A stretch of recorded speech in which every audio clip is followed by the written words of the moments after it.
meio assim. Pronto. Olá, boa tarde a todas e a todos.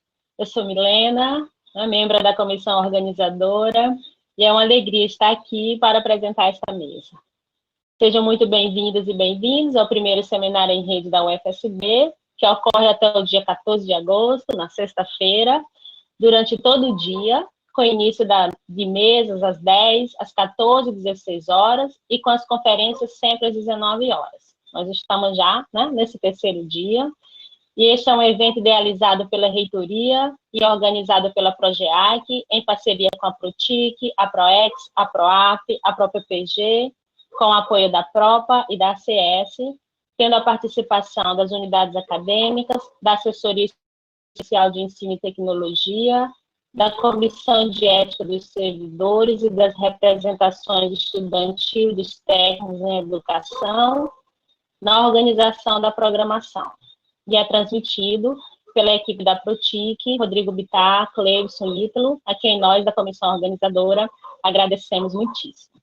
Iniciaremos em instante esta mesa, intitulada Conversas para Gerar e Generalizar as Questões de Gênero, proposta pela Pró-Reitoria de Gestão Acadêmica.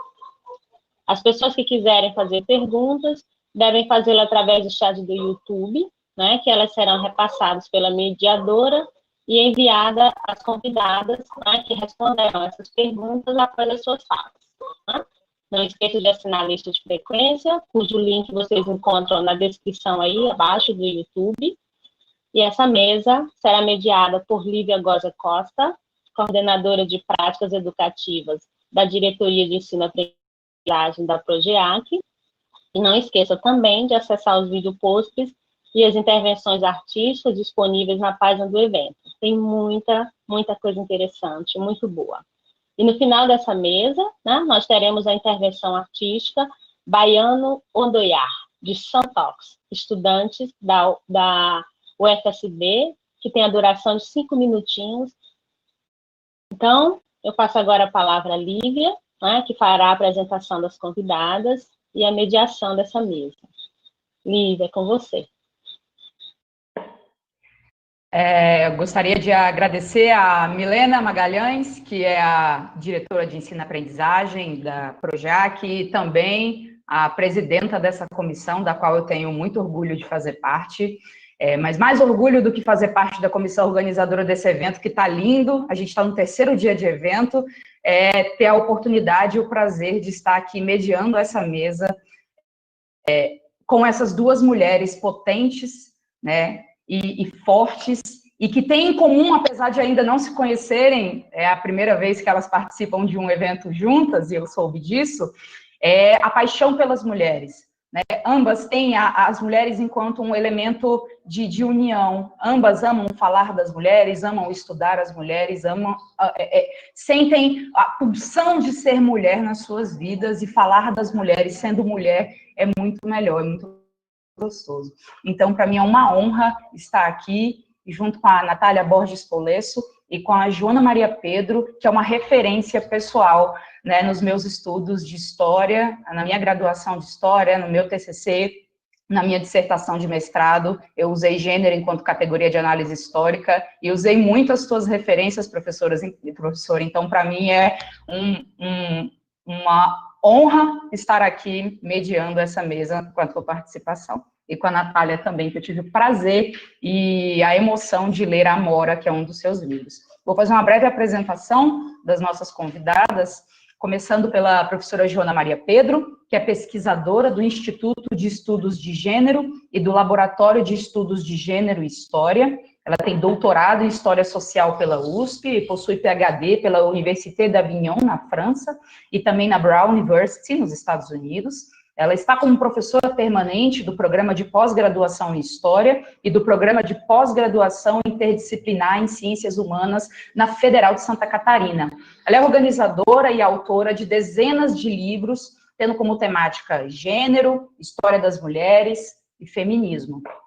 A Natália Borges Polesso, a nossa convidadíssima, ela é pesquisadora de pós-doutorado com bolsa CAPES. é doutora em Teoria da Literatura pela PUC do Rio Grande do Sul, é autora dos livros Recortes para Álbum de Fotografia Sem Gente, que venceu o Prêmio Açorianos de Literatura em 2013, e Amora, a qual me referi agora em instantes, vencedor do Prêmio Ages, Livro do Ano, no ano de 2016, também vencedor do Prêmio Açorianos de Literatura em 2016, e foi primeiro lugar no Prêmio Jabuti nas categorias Contos e Escolha do Leitor. Então, a leitura indispensável nos dias de hoje. Em 2017, a Natália foi selecionada para a coletânea Bogotá 39, que reúne os 39 escritores mais promissores da América Latina com menos de 40 anos de idade. Ano passado, ela lançou a sua obra mais recente, que é o romance chamado Controle. Se eu esqueci de falar alguma coisa, vocês vão ter um tempo bastante considerável para expor, e eu vou passar a fala para a professora Joana Maria Pedro, que vai fazer as suas exposições. As pessoas que quiserem fazer perguntas, podem fazer a partir do chat. No final da exposição das duas apresentadoras, eu vou repassar para elas. Muito obrigada.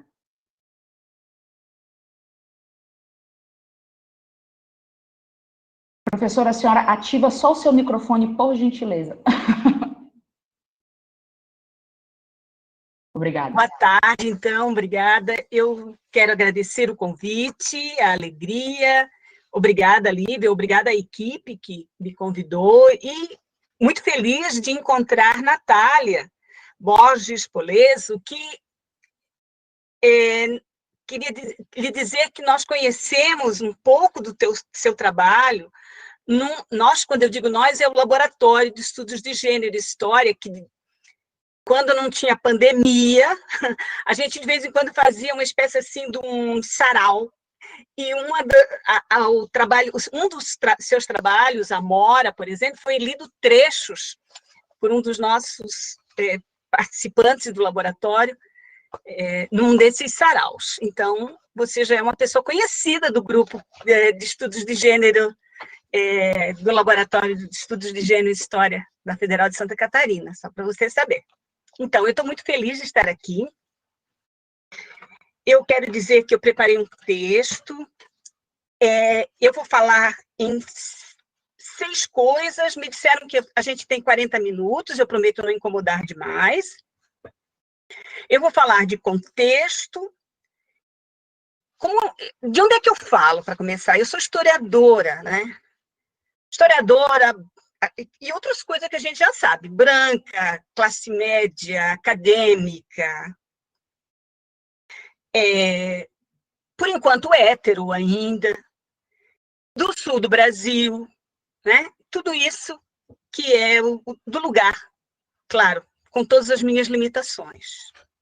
Então, eu vou falar do contexto, eu vou falar do que é que já foi feito em termos de políticas públicas em relação à questão do gênero e da sexualidade. Eu vou falar do protagonismo das mulheres. Vou falar da pandemia um pouco também, porque tem muito a ver com tudo isso. E aí vou entrar no tema principal, que é como expandir os estudos de gênero, que essa é a questão do nosso debate de hoje. E, por último, se ainda der tempo, vou tentar fazer alguma discussão sobre o pós-pandemia. Então, quero começar com o contexto. Vocês viram que são 6 itens que eu vou falar, então vocês vão poder acompanhar. Meu Deus, ela já está terminando, ou meu Deus, ela não terminou ainda. Tudo isso vai ser possível acompanhar, né? Então, como eu disse, eu escrevi. Quero começar, então, com um item que eu chamaria de contexto, como historiadora. Lembrar que o Brasil, desde o início da década de 10 deste século XXI, iniciou uma espécie de processo de queda no rendimento da economia, crises políticas que passaram a se avolumar, com as jornadas de 2013, por exemplo. Nós vimos a aceleração da emergência da extrema-direita no Brasil. Tivemos a prisão com acusações de corrupção de várias personalidades do campo da esquerda e ainda o impeachment da presidenta Dilma Rousseff. e a eleição de um personagem que até então era um deputado do chamado Baixo Clero, da Câmara dos Deputados do Brasil, em 2018. E isso trouxe mais poder para as forças da direita. E foi justamente todos esses acontecimentos que o Brasil foi atingido por uma pandemia, o coronavírus que nós estamos vivendo até agora, e que nos faz ter esse tipo de atividade online, né? Eu sempre fui fã das atividades presenciais, que envolvem o contato pessoal, a conversa, a própria emoção do momento que se está vivendo. O Brasil é um país com longa história de desigualdades sociais e de racismo. Tinha, desde o início do século XXI, conseguido, mesmo assim, implementar várias políticas de inclusão, buscando a redução da pobreza e das desigualdades em várias interseccionalidades. Grande parte dos recursos que permitiram a execução dessas políticas eram oriundas de um crescimento econômico promovido pela elevação dos preços das commodities. O crescimento da China demandou matérias-primas e produtos agropecuários fornecidos por países como o Brasil. Evidentemente, esses recursos acumulados com o aumento dos preços das commodities foi destinado, em parte, para políticas de redução das desigualdades. Porque os governos que assumiram eram do campo da esquerda. Eu sei que eu estou falando de coisas que vocês já sabem, mas convém a gente lembrar de que lugar a gente sai. Convém lembrar que esse processo não aconteceu também só no Brasil. Outros países, e não só na América do Sul, mas eu vou me referir aos da América do Sul, também viveram este momento, com governos de esquerda. Governos que o Francisco Paniza chamou de momento da maré rosa. Rosa porque não é vermelho, é rosa. Uma esquerda light, vamos combinar. Eu agora vou para o segundo item. O que é que foi feito? Grande parte desses governos de esquerda, e dentre eles o do Brasil, em suas políticas de inclusão, promoveram leis e políticas que buscaram a igualdade de gênero. Vou citar algumas. A aprovação da Lei Maria da Penha em 2006, a criação da Secretaria de Políticas para Mulheres com status de ministério, a Lei do Feminicídio em 2015, os editais de pesquisa realizados pela SPM, né, a Secretaria de Políticas Públicas para as Mulheres, junto com o CNPq, com recursos para pesquisa. Os concursos de redação e de artigos científicos intitulados Construindo a Igualdade de Gênero, voltados para estudantes de ensino médio, graduação e pós-graduação, também organizados pela SPM. Quero lembrar o quão foi importante esses concursos, porque mexeu com estudantes do final do ensino fundamental e do ensino médio.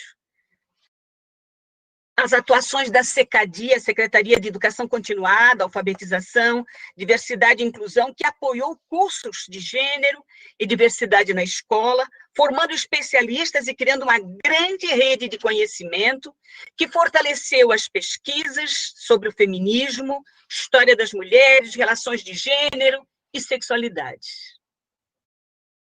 Acontece que esse caminho de crescimento e essas conquistas no campo do gênero e do feminismo foi interrompido.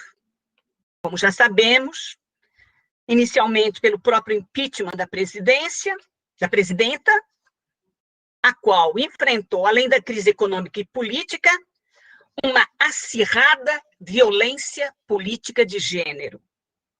Grande parte dos ataques feitos a ela vieram carregados do fato de ela ser uma mulher e estar ocupando o mais alto cargo da nação. Eu agora vou para o terceiro item. Então, o que é que eu fiz até agora? Eu falei do contexto em que tivemos, que permitiu uma série de políticas.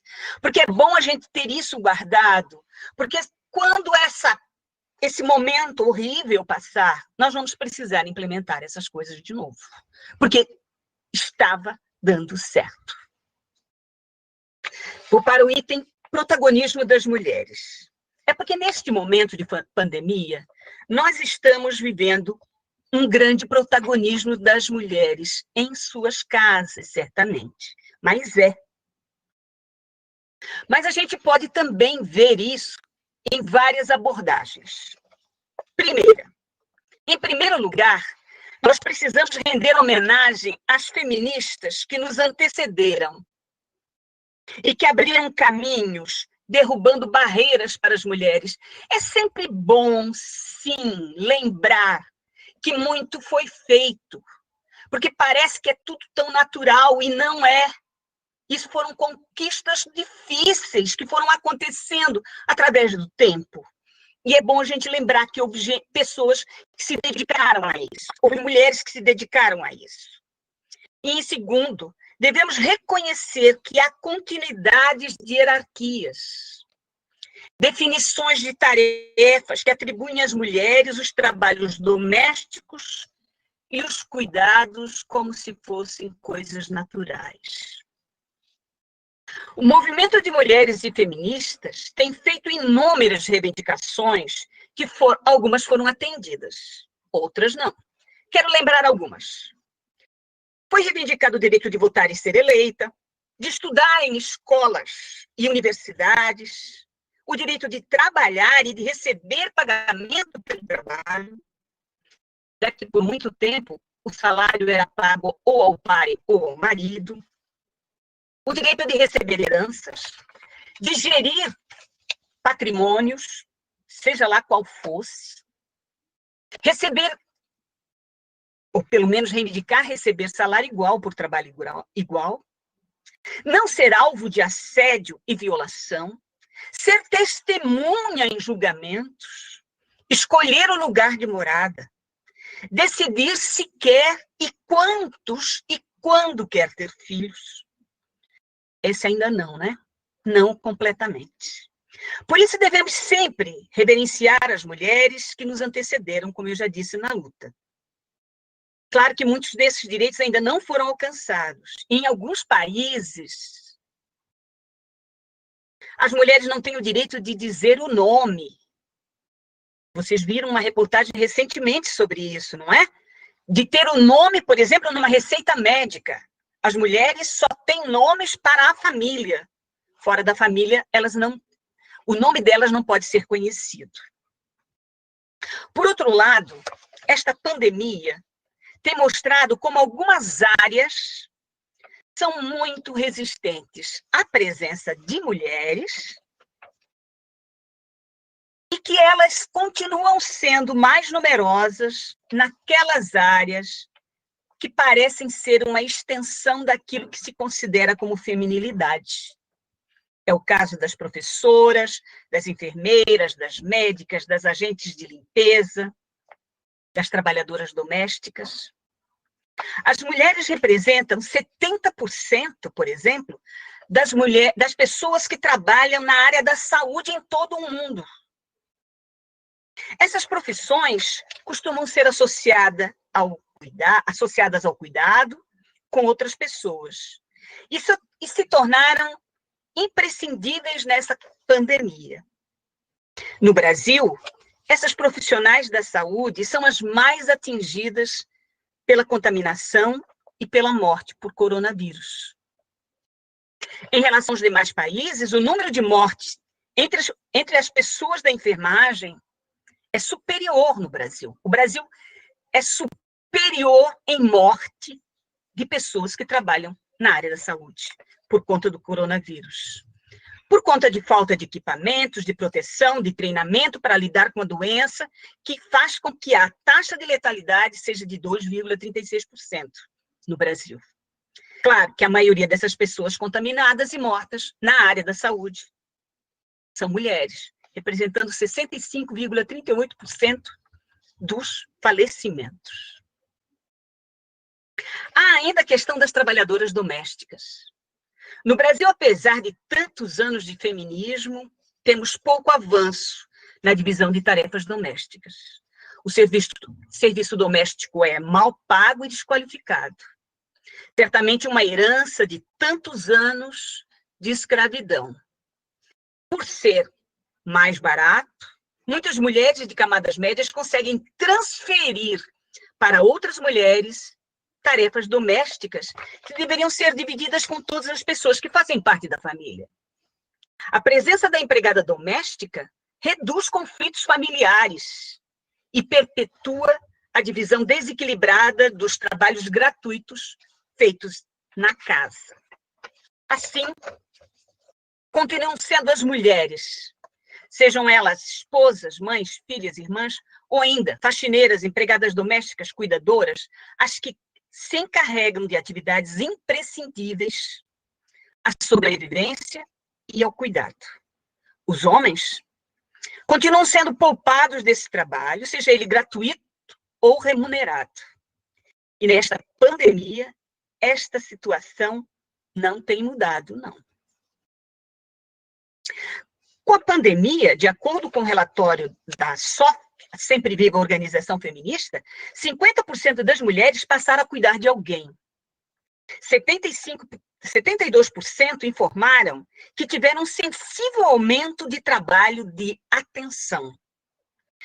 Cuidado com alimentos, com limpeza, saúde, inclusive fazer companhia a idosos, doentes ou crianças. As mulheres que continuaram trabalhando em home office, em casa, na pandemia, apontaram que o aumento do trabalho tornou o seu dia imensamente cansativo.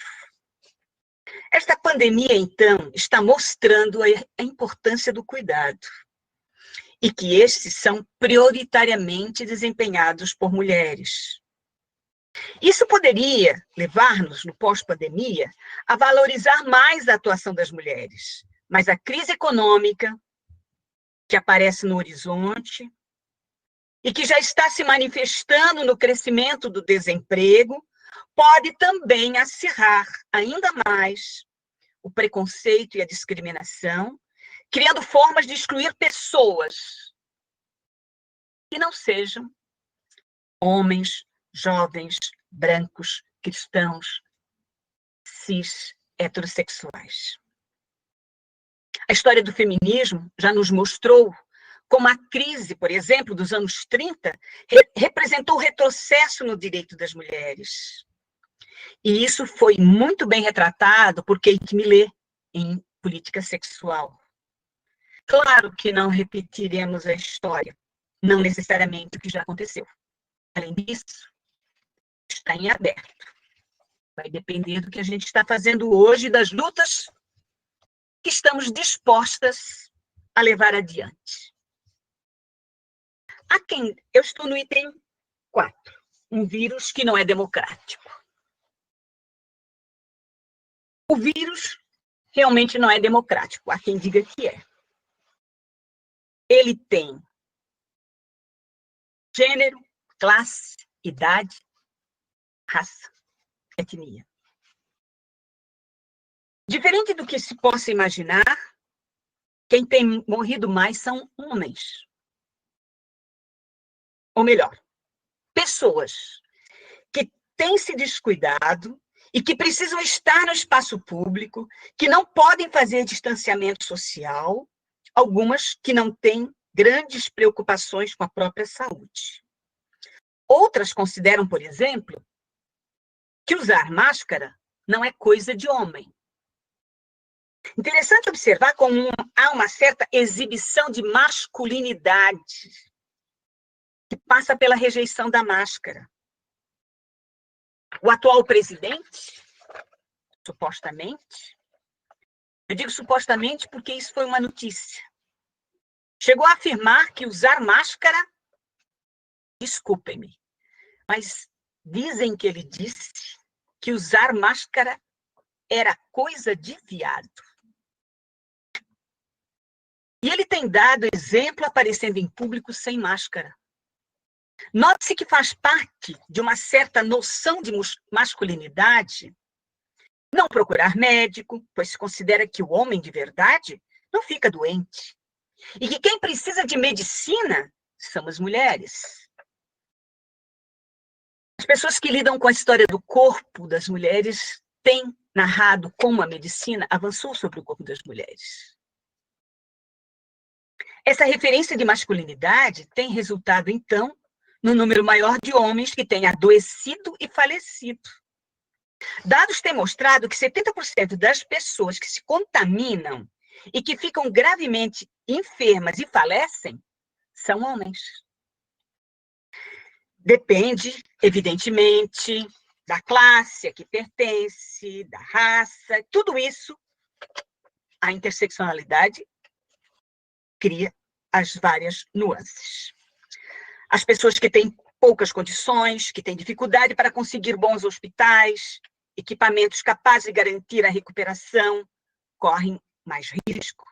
A cor também atravessa essa questão, pois o racismo institucional e a história da exclusão dos afrodescendentes, das possibilidades de propriedade, de políticas de inclusão, de valorização, de indenização pelos crimes, pelo crime da escravidão, tem tornado essa população bem mais vulnerável.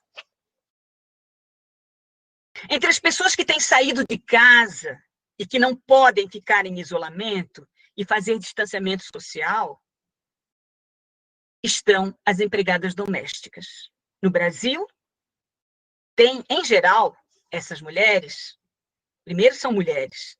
Segundo, têm mais idade. Muitas são de área de risco, de idade de risco. São do grupo de risco. E muitas são afrodescendentes. Dados da ONU Mulheres, informam que elas têm sido as principais prejudicadas. Grande parte perdeu o emprego com a crise, ou teve que aceitar a redução de salário. As que trabalham enfrentam a parada ou a redução no transporte público e a ameaça de contaminação nos transportes. No Brasil, essas mulheres representam 14,4% das mulheres empregadas. Na América Latina, elas já são 77,5% dessas mulheres. Não, na América Latina, 77,5% dessas mulheres trabalham na informalidade e recebem até 50% dos salários das pessoas ocupadas. Note-se que são essas mulheres as que se expõem à contaminação e à morte, para fazer compras, para ir a bancos, passear com cachorros, visando preservar os patrões e as patroas da contaminação, que muitas vezes são mais jovens do que elas. Das pessoas envolvidas com o trabalho doméstico, certamente as faxineiras são as que estão em situação mais precária. Com o isolamento social, a necessidade de se manter em casa e a necessidade de se manter em casa, a presença da faxineira está sendo considerada uma ameaça. Como elas trabalham em várias casas, tornaram-se uma espécie de perigo, como disseminadoras do vírus. Algumas famílias continuaram pagando as faxinas, mesmo que elas não tenham ido, mas são muito poucas as que fazem isso. Muitas têm neste trabalho o único sustento familiar.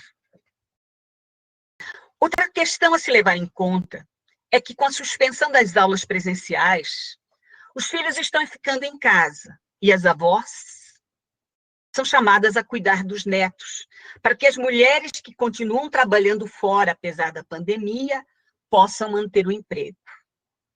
Por outro lado, muitas vezes, é a aposentadoria da avó que garante uma parte importante do rendimento familiar.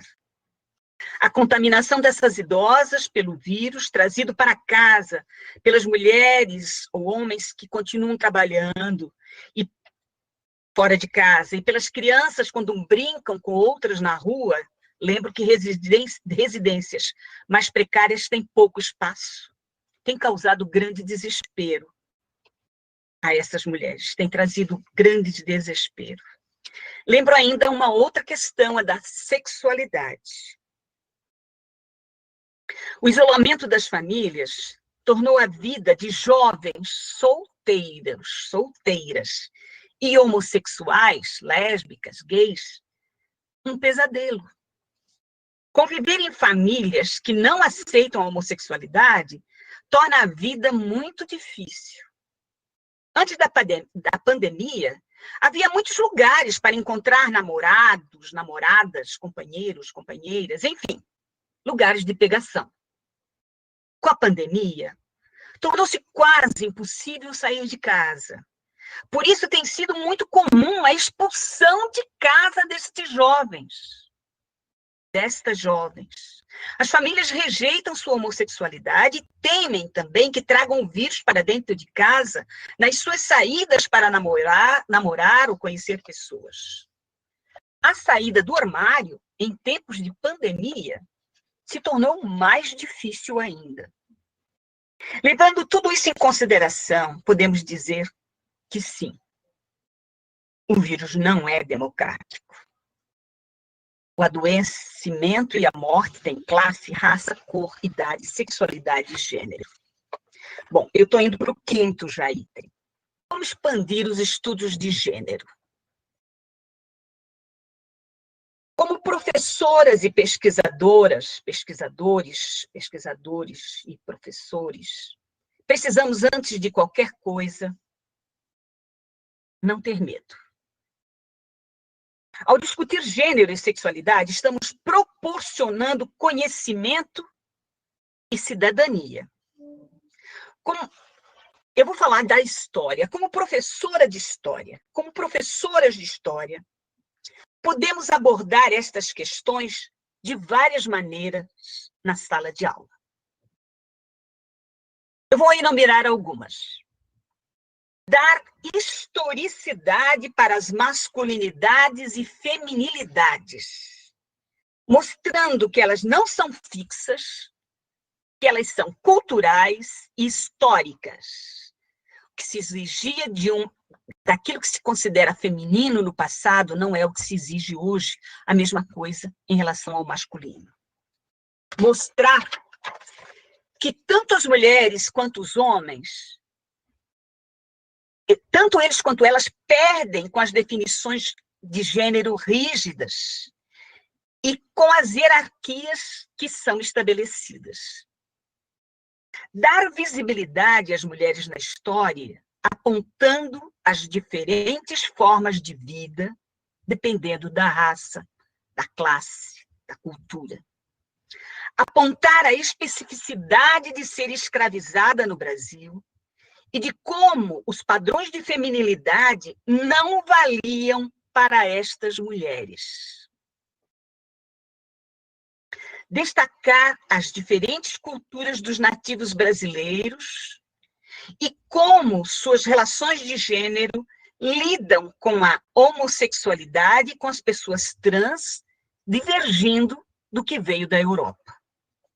Mapear os diferentes grupos e culturas que foram trazidos da África e que foram aqui escravizados. E como era diferente na África o protagonismo das mulheres, assim como é diferente aqui. Dar destaque à atuação das mulheres em vários acontecimentos da história, que são muito pouco visíveis e raramente presentes nos livros didáticos de história. Como docente de qualquer nível de ensino em sala de aula, não podem e não devem permitir a discriminação e o preconceito. Eu estou falando daquele currículo invisível, em que a forma de tratar os estudantes ou as demais pessoas ensina, dar exemplo, valorizando as pessoas, independente de sexo, gênero, sexualidade, raça, etnia, classe social, capacidade. Há uma vasta pesquisa sobre a história das mulheres, relações de gênero, das sexualidades, das masculinidades e das feminilidades.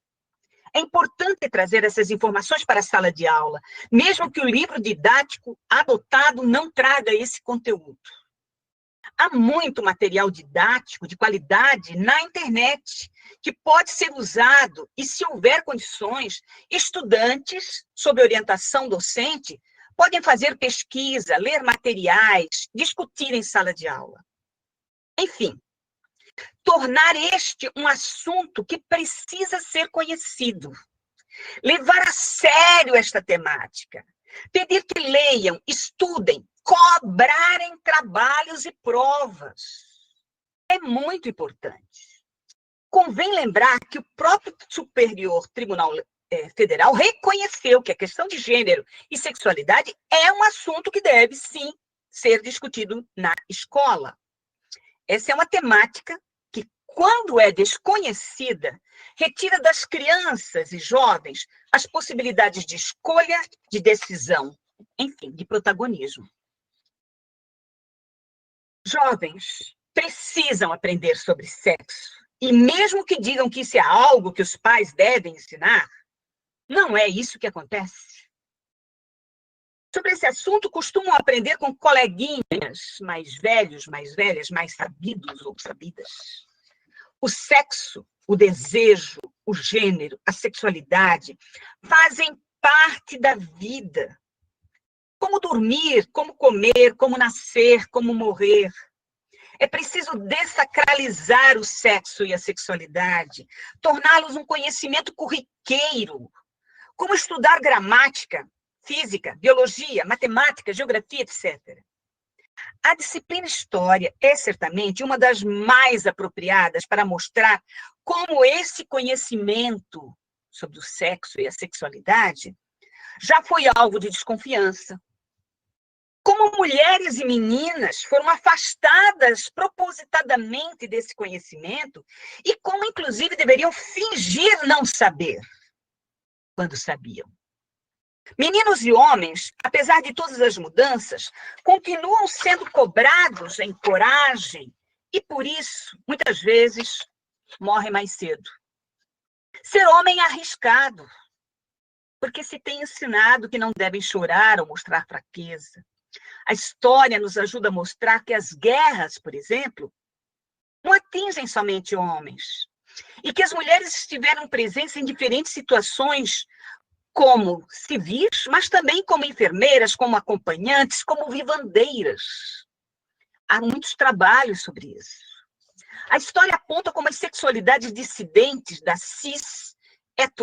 heteronormatividade fizeram parte de diferentes sociedades em diversas temporalidades, sem que isso fosse um grave problema. E que a exigência da heterossexualidade cis, essa sim, tornou-se um problema em algumas religiões e foram alvos de leis, principalmente a partir do século XVIII, na Europa, que trouxe tudo isso para cá. Penso que nas universidades é preciso cada vez mais criar núcleo de pesquisa, grupos de estudo, reflexões, oficinas visando discutir machismo, misoginia, transfobia, homofobia, assédio sexual e todas as formas de violência, além de racismo, capacitismo e tudo mais. E articular isso de forma interseccional. Precisamos estimular os estudantes e as estudantes a se reunirem, a discutir masculinidade, feminilidade, organizarem coletivos, lutarem por direitos. Esses são alguns dos exemplos que eu consigo pensar sobre como enfrentar a emergência deste pensamento fundamentalista, cristofascista que estamos vivendo.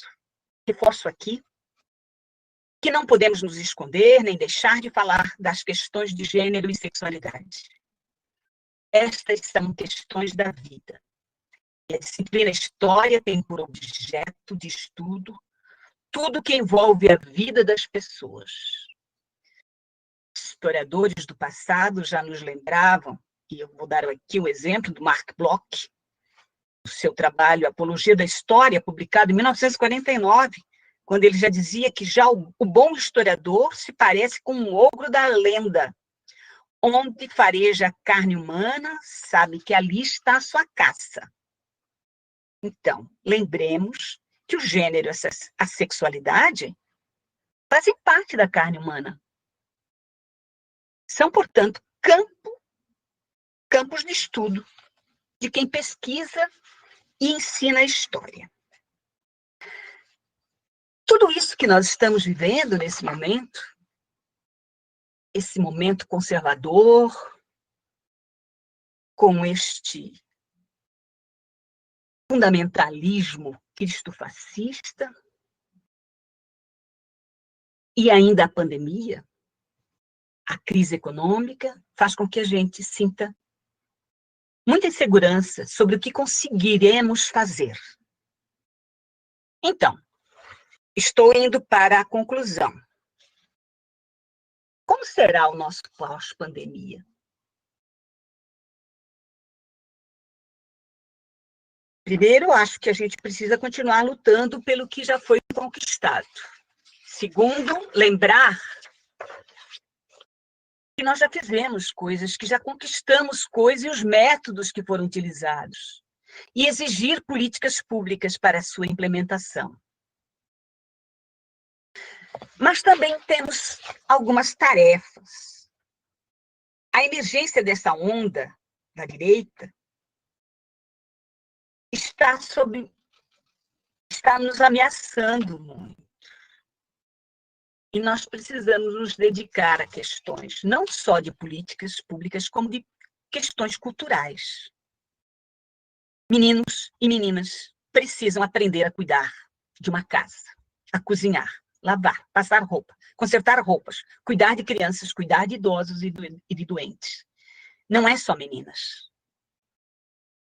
Não podemos deixar os meninos de fora desse aprendizado. Precisamos responsabilizá-los por essas tarefas da casa. Não podemos achar que somente as meninas devem aprender a ser responsáveis pelas tarefas domésticas. Essa é uma campanha que precisamos fazer. Outra questão é sobre o direito de decisão das meninas e mulheres. Já desde a segunda onda, que a campanha do não é não existia. E o meu corpo, minhas regras também. Só que até hoje isso está muito complicado e a gente precisa continuar batalhando por isso. O que essa pandemia está fazendo é apenas escancarando o machismo cotidiano que já vivemos. Então, quero lembrar que estamos vivendo situações bastante complicadas, temos visto um aumento sério dos divórcios, um aumento sério do feminicídio, das agressões às mulheres. Sabemos que essa pandemia deixa as pessoas bastante tensas, muita gente perdeu o emprego, muitos homens não aceitam que as mulheres peçam a separação. Lembro também que para muitos homens idosos, ficar sozinhos é uma declaração de morte. E o que vamos fazer no pós-pandemia? O que vai ser de nós? Nós temos visto muitos prognósticos. Esses dias eu ainda estava brincando com o pessoal do laboratório, dizendo que qualquer dia eu queria fazer um livro só com os prognósticos, porque o que tem aparecido de prognóstico é impressionante. Queria lembrar, por exemplo, um feito pela professora Débora Diniz, que diz que o mundo pós-pandemia teria valores feministas em vigência. Ela lembra que a pandemia demonstrou a importância das mulheres no cuidado, de como elas ficaram sobrecarregadas com a ausência do Estado, através das creches, escolas e clínicas, que a pandemia trouxe as crianças para casa, e que é preciso reconhecer o protagonismo das mulheres e que isso traria um mundo mais alinhado aos valores feministas. Mas há também quem tem mostrado que as empresas que lidam com alta tecnologia, que, aliás, nós estamos usando, né, estão ampliando suas atividades e planejam a possibilidade de viver sem a necessidade de muitos contatos físicos com as pessoas. E a história do home office vai continuar. Isso significa um afastamento muito grande do Estado, certamente, se isso virar algo que as pessoas vão ficar em casa.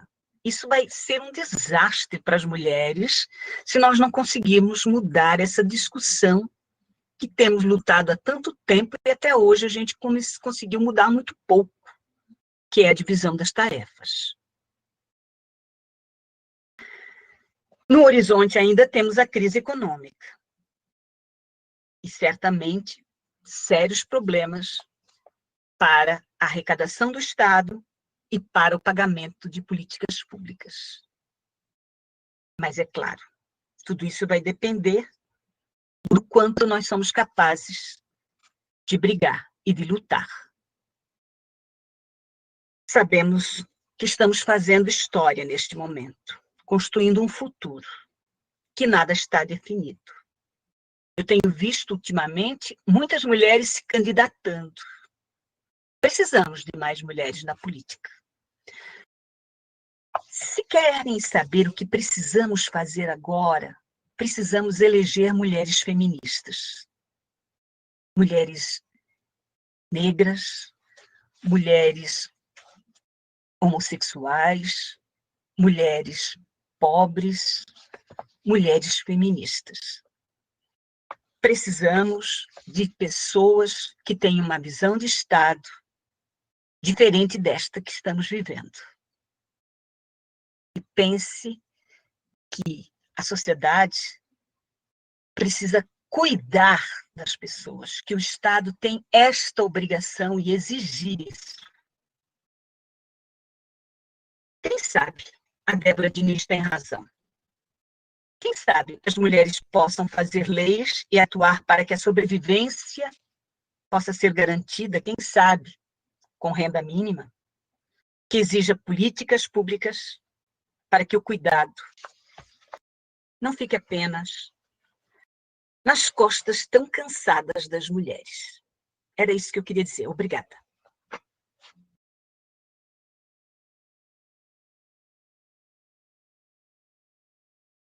É de um impacto tão grande que as palavras somem da nossa boca.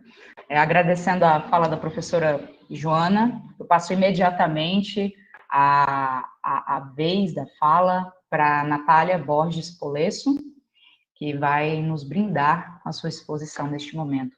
Professora Joana, eu só peço para a senhora desligar a câmera para a gente dar continuidade. Obrigada.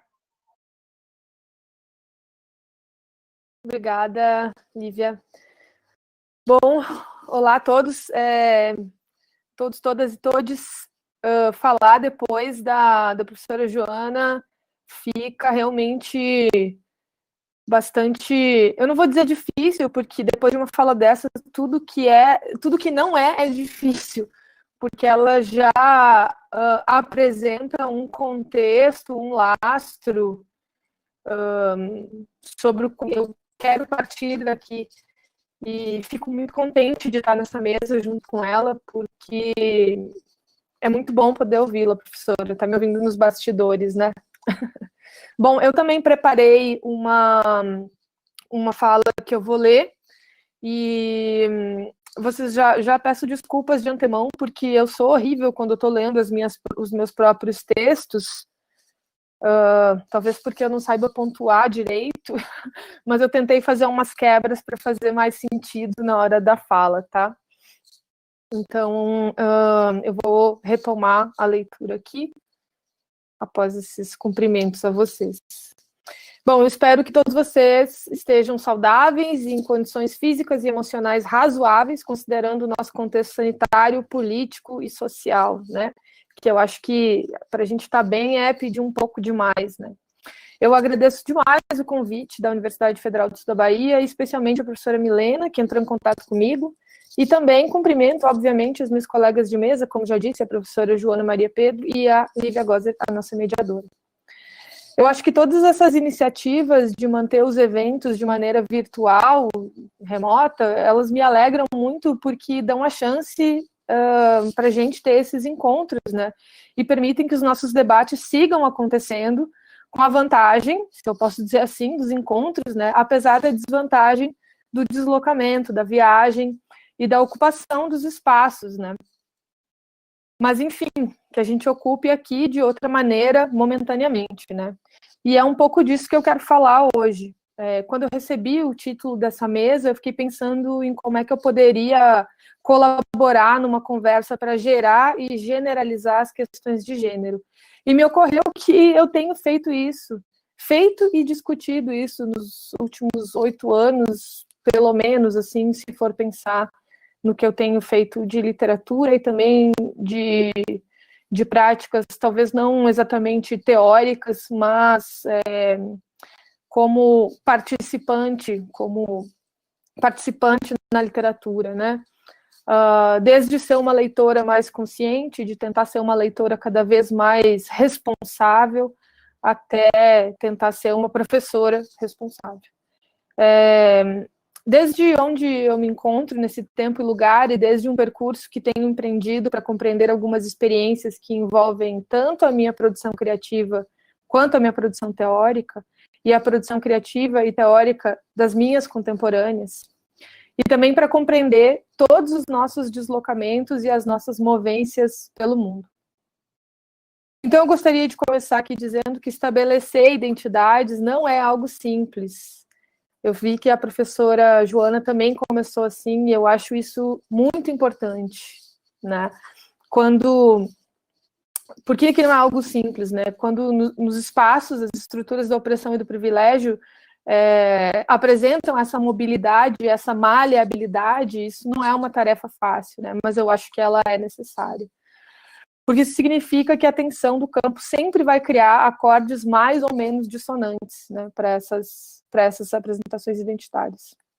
Os cruzamentos culturais, econômicos, raciais, de classe, de gênero, todos esses que a gente já sabe, nos interpelam a todo momento e por todos os lados, fazendo com que tudo que tentamos construir seja sempre muito instável, ainda assim precisamos estar conscientes do e no mundo. Eu digo sobre o mundo e sobre o lugar de onde falamos neste mundo. E é por isso mesmo que conversas como essas são tão necessárias. A Glória Anzaldúa diz algo muito importante sobre o rotular-se a si mesma, e que talvez seja importante também para pensar algo aqui hoje, né? Ela diz que para ela se rotular, dizer, né, que ela mesma, essa ticana, lésbica e todas as outras pessoas que existem nela não sejam apagadas, né, nem omitidas e nem assassinadas. Nomear é como eu faço minha presença conhecida, como eu me afirmo quem e o que eu sou, e como eu quero ser conhecida. Nomear a mim mesmo é uma tática de sobrevivência. E eu acho que ela está certíssima em dizer que é realmente uma tática de sobrevivência, ainda mais no contexto que a gente está vivendo hoje. Bom, então aqui eu também me coloco nessa conversa como escritora, porque eu não posso me descolar disso, né? E como pesquisadora, como mulher lésbica, como mulher cis, branca, do sul do país, considerando a produção do conhecimento e sua legitimação colonial e eurocentrada. Eu acho que eu posso me considerar um tanto periférica e sul-americana, uma tentativa decolonial de pensamento. Isso também me posiciona em relação a muitas escritoras e pesquisadoras lésbicas que produzem desde o sul global. E aí eu chamo a Laura Arnés para dizer algumas coisas, né?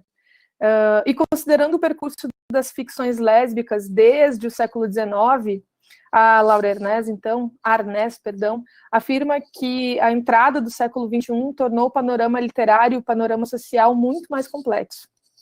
E aí eu cito: com o correr dos anos, a voz assumiu um corpo, os corpos lésbicos foram se expandindo eroticamente até conquistar o corpo do texto, até desarticular ficções amorosas e edipianas, até transfigurar o texto em corpo, língua e, finalmente, em cunilíngua.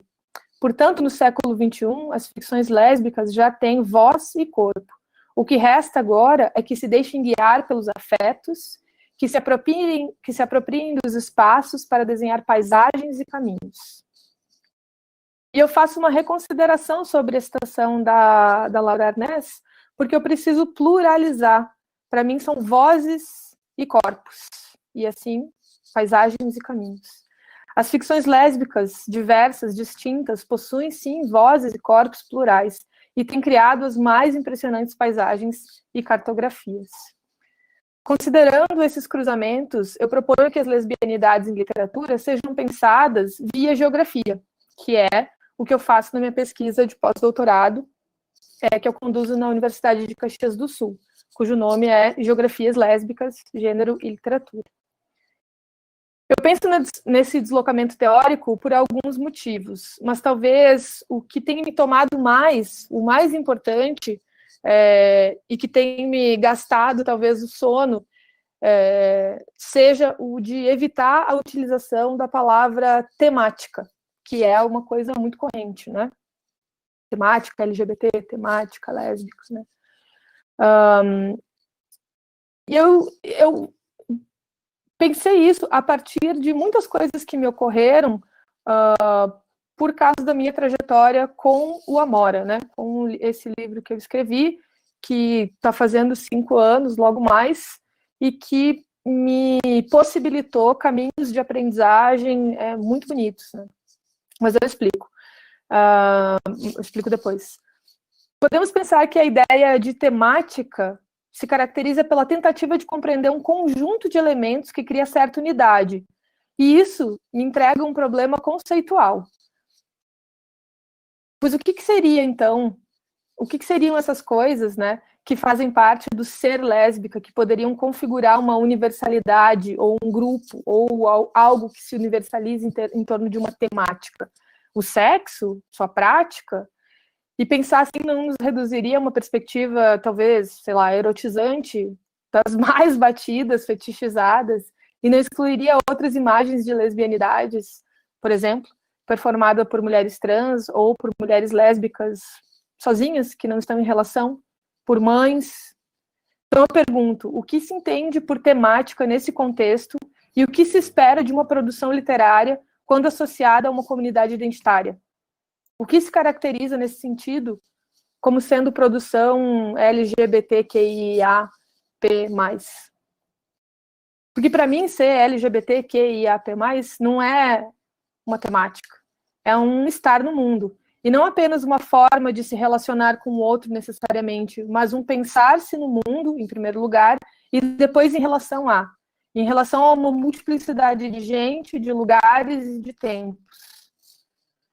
É por isso que eu acredito que o espaço e o pensamento paisagem e as cartografias sejam algo imprescindível para pensarmos essas relações, pois dependendo do lugar onde elas acontecem e também do tempo e sua historicidade, vão ter características diferentes, essas relações. Ou seja, não são apenas relações românticas ou sexuais que pontuam e que pontuaram nossa existência. E eu não deixo de ser lésbica quando eu estou sozinha. O que pontua a nossa existência é um estar no mundo, os modos de ocupação desses espaços, como eu interajo, como eu reivindico esses espaços. Então, para gerar e generalizar debates sobre gênero, e no meu caso, literatura, eu proponho esse deslocamento teórico via geografia. E isso implica, é claro, em algumas escolhas metodológicas e de critérios. Perdão.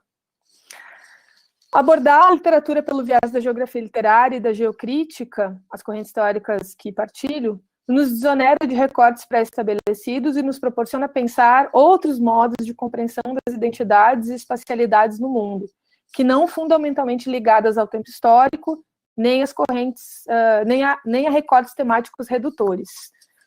Veja bem, não é que a geografia não tem uma história, ao contrário, ela tem. Mas a gente pensa a partir a partir dessas subjetividades e de como elas se deslocam no espaço, porque aí sim a gente vai ter uma multiplicidade de olhares nessa construção histórica. Conforme o Michel Collot, que é um dos teóricos que eu usei na minha tese de doutorado e da qual se desdobra o meu trabalho de pós-doutorado, a geografia literária ela está interessada no espaço que a literatura produz e na maneira como ela produz os espaços, né? E também nas projeções dessa produção. Portanto, se a produção social está irrefutavelmente conectada à produção do espaço, qualquer movimento humano é produção espacial. Seus percursos, trajetos e até a forma como se constrói seu pensamento, seja no referente do mundo, seja em suas construções narrativas, literárias, essas produções, elas sempre vão ser espacializadas. Mas mais especificamente, né, tratando das geografias lésbicas, que é um termo da Eduarda Ferreira e da Cat Brown, do livro Lesbian Geographies, Gender, Place and Power, de 2015, nesse livro, ela traz questões mais pontuais e específicas que dizem respeito a onde e como vivem e trabalham, e têm lazer e transitam esses indivíduos, né, que se identificam como, reivindicam o termo, ou podem ser vistos como lésbicas. Sendo cis ou trans, bissexuais, pansexuais, enfim, né? Uma coisa não exclui a outra, ou engloba a outra, né? Mulheres queer até.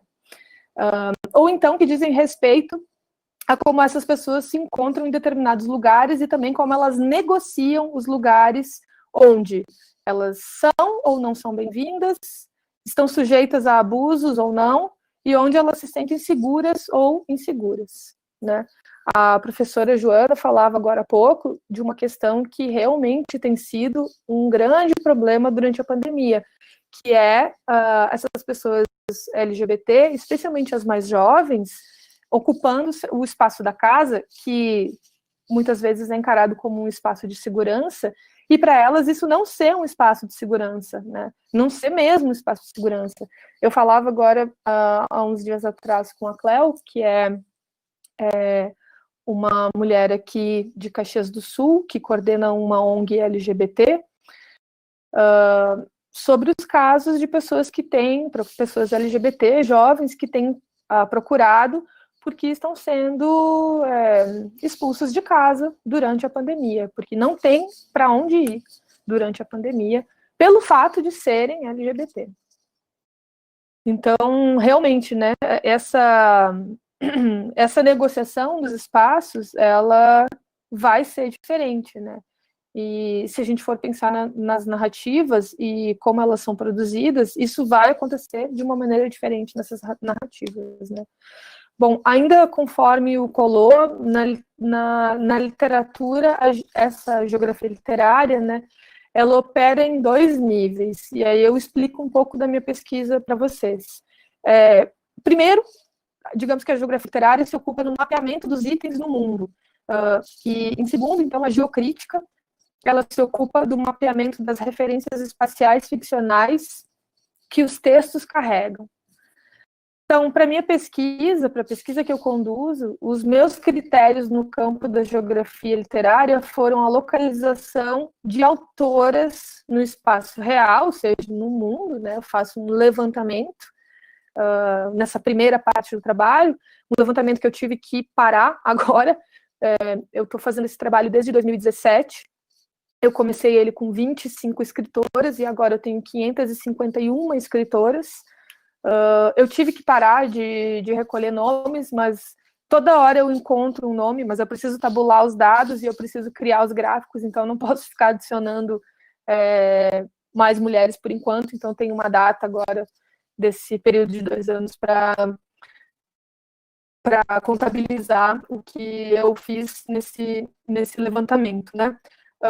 E aí viria uma segunda parte do trabalho que compete à geocrítica, e que, para mim, é a parte mais deliciosa desse trabalho, que é verificar, então, essas potencialidades da criação das espacialidades, né, dos espaços e das espacialidades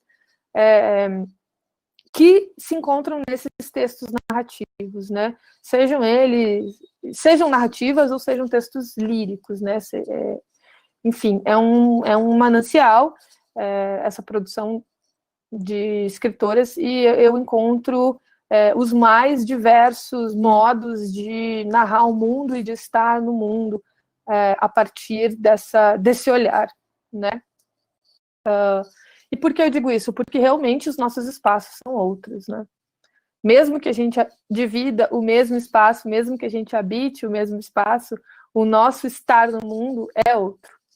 Então, quando eu proponho discutir a produção literária específica de mulheres LGBTQIA+, eu faço no intuito de dizer que ela se articula a partir desse ponto de vista, que também é instável, mas definitivamente não é conformista e não é normativo, e que é reivindicatório de espaços outros, e que está sendo ameaçado constantemente, que é excêntrico nas práticas eróticas e também nos modos de ocupar.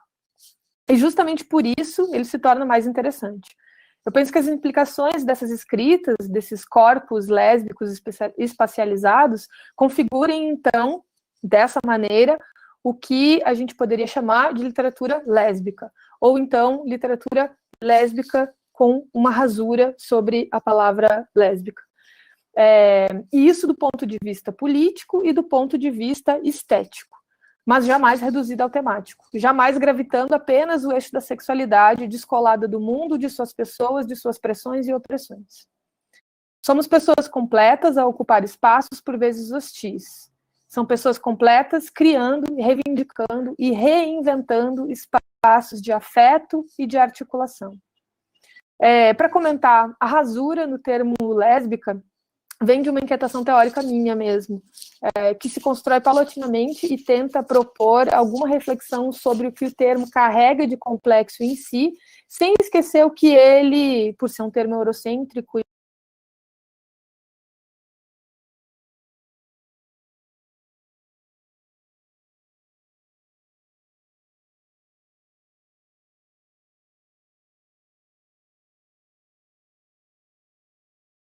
Natália?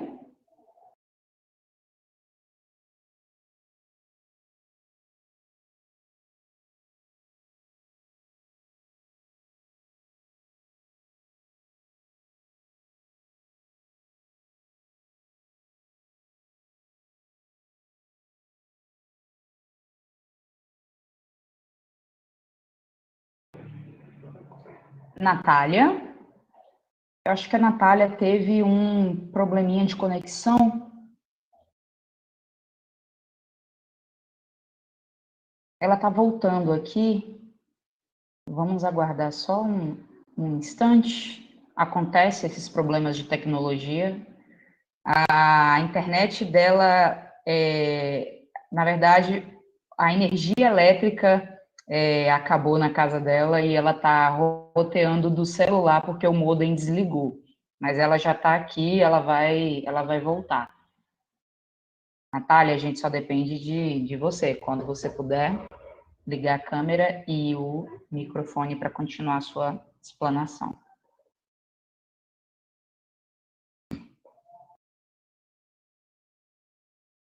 Acontece. E antes da entrada aqui no YouTube, ela comentou sobre o Repentina de Tempo, lá onde ela mora. Tá fazendo muito frio, deve estar ventando. Então vamos lá, ela voltou. Natália, fica à vontade. Só me diz de onde que parou. Na verdade, você estava discutindo. Volta um minutinho só na sua fala, porque a gente estava acompanhando bem. Você só parou e voltou logo. Tá. A minha energia elétrica está oscilando e não sei o que aconteceu aqui. Eu acho que meu modem deve ter se desligado, mas eu estou roteando pelo celular agora.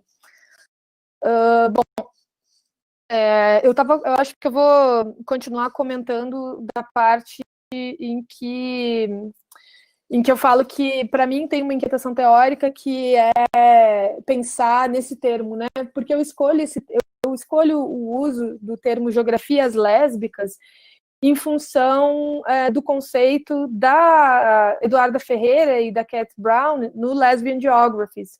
Então, eu uso lésbica como um termo guarda-chuva, mas eu estou incorporando uma rasura nesse termo, que ela vai refletir essa minha inquietação teórica, né, de pensar o que esse termo carrega, né, de complexo em si, mas sem esquecer o que ele apaga por ser um termo eurocêntrico e mormente branco, né. E aí, falando que nas teóricas contemporâneas que eu tenho lido e que trabalham com literatura feita por mulheres lésbicas, eu tenho visto o uso do termo sapatão, butch, dyke, exame, torta, lesbiana, entre outros termos, né. A gente precisa escolher alguns termos, né? Isso não significa que a gente não vá refletir sobre eles. E é claro que eu compreendo que os universalismos, eles são homogeneizantes e redutores, né? Então, o uso dessa rasura, para mim, ele traz uma marca gráfica, realmente, dessa discussão, né? Mas que eu deixo para outro momento, fica só como um comentário. O que eu quero também dizer é que eu penso um pouco nesse termo lésbica quando eu trago para usar em literatura com esse adjetivo, e quando eu penso nessas abordagens dentro da geografia literária, trazendo isso como uma geografia lésbica em literatura, eu tento pensar a ideia de lésbica, né, como Adrienne Rich, como uma ideia de existência lésbica, né? E daí eu vou citar um trecho da Adrienne Rich. Existência lésbica sugere tanto o fato da presença histórica de lésbicas, quanto da nossa criação contínua do significado dessa mesma existência, entendendo que o termo contínuo lésbico possa incluir um conjunto, ao longo da vida de cada mulher e através da história, de experiências de identificação da mulher, não simplesmente o fato de que uma mulher tivesse alguma vez tido consciente ou inconscientemente tido e desejado uma experiência sexual genital com outra mulher.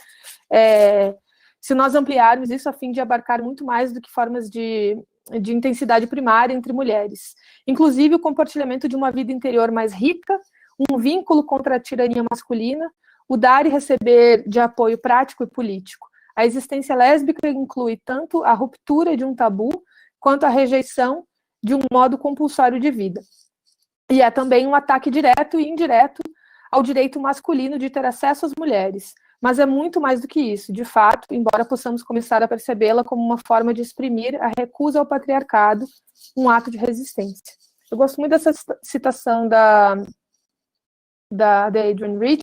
Eu acho que ela contempla esse modo de pensar nessa existência lésbica como, e nessa palavra como um contínuo em constante desenvolvimento, né? A gente está constantemente pensando o que esse termo carrega. Bom, aí considerando essas questões, né, a questão espacial, todas essas tensões de identidade, as sexualidades, pensando que elas vão fluir mais ou menos dependendo do lugar onde elas estão, né? A Glória Anzaldúa também vai dizer que a identidade é uma espécie de rio e que ela precisa realmente fluir, né, e mudar para continuar sendo um rio, porque se ela estancasse, ela seria um corpo de água contido, né, e não é assim que a gente pensa a nossa identidade e o nosso estar no mundo. Então, entender a nossa compreensão de nós mesmas é um exercício constante de rasura e de reescrita, e que ocorre dentro dos códigos representacionais de que estamos conscientes, os quais sabemos mais ou menos articular, a depender do espaço que ocupamos, e só mesmo que compreender que esse processo se constitui também colado nessas estruturas maiores, nessas estruturas ideológicas, né? E aí eu acho que vem algo de uma inteligência queer, né? Da gente se reunir, se arvorar e se discutir, né, ou discutir nossas questões de estar no mundo, nossas questões de pensar essas geografias juntos, como, por exemplo, nesse espaço aqui.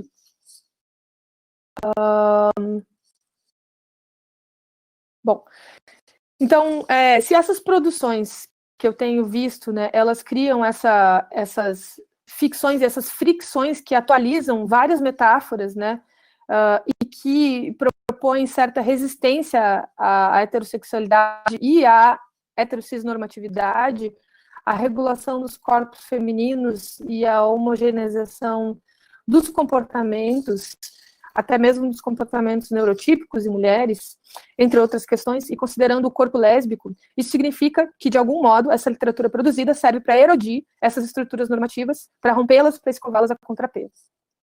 O que eu quero dizer é que há muitas mulheres lésbicas, porque a experiência lésbica está contida na experiência bissexual, transexual, pansexual, de identidades complexas, escrevendo sobre toda sorte de assuntos, e que as abordagens que escolhem para adotar seus narradores e narradoras, seus protagonistas, bem como para construir sua lírica, passam sim por suas construções como indivíduos e como seres sociais espacializados. E se pensarmos em indivíduos dotados de sexualidades desviantes, excêntricas, que têm desejos desviantes e que esses desejos se realizam e se materializam no mundo, na ocupação desses espaços, desse mundo aqui que a gente está, e se essas mulheres integrais, dotadas de sexualidades desviantes, criam novos significados para esses espaços, e se criam até mesmo novos espaços e novas geografias, e se criam novas metáforas de existência, por que não haveriam de criar uma produção literária outra, uma nova produção literária? E aí, para finalizar, eu quero falar de algumas dessas mulheres que eu encontrei nesse mapeamento, e que, para mim, são muito marcantes, assim, em termos de quebrar algumas, ou de erodir, né, para usar um termo que eu usei ali, algumas dessas estruturas, sejam elas de construção e pertencimento de espaço, quanto ficcional, quanto dentro da estrutura do campo literário, né? E aí eu falo um pouco da Marília Flor Cosby, e, bom, eu não sei se vocês conhecem, mas ela escreveu esse livro aqui, chamado Mugido, e o livro que a Marília escreve, ele vai tocar em temas que pertencem ao homem do campo, ou pelo menos que supostamente pertenceriam ao homem do campo, ao homem gaúcho chucro, né?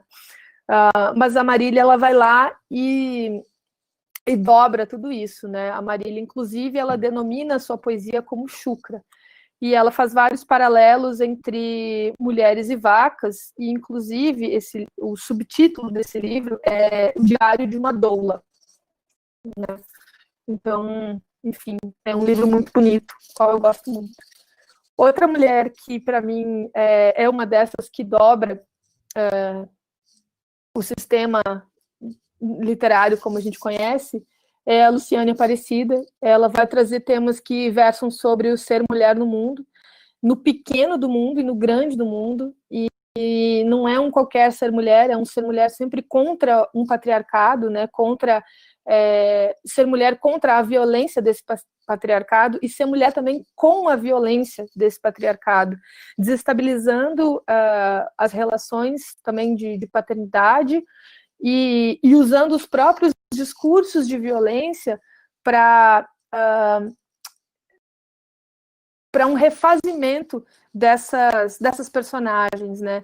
E assim ela instaura uma busca constante e intensa sobre o amor às palavras e como salvar essas palavras que foram sequestradas, digamos assim, por uma literatura masculinista.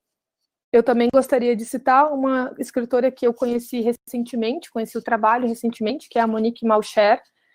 Para mim, a Monique, ela traz um frescor, assim, dentro da literatura, nesses territórios novos, né? Essas vivências e essas experiências de mulheres LGBT, mas reavivando metáforas que a gente conhece muito, metáforas de água, de planta, de lua, só que ela faz isso de um lugar distinto, né?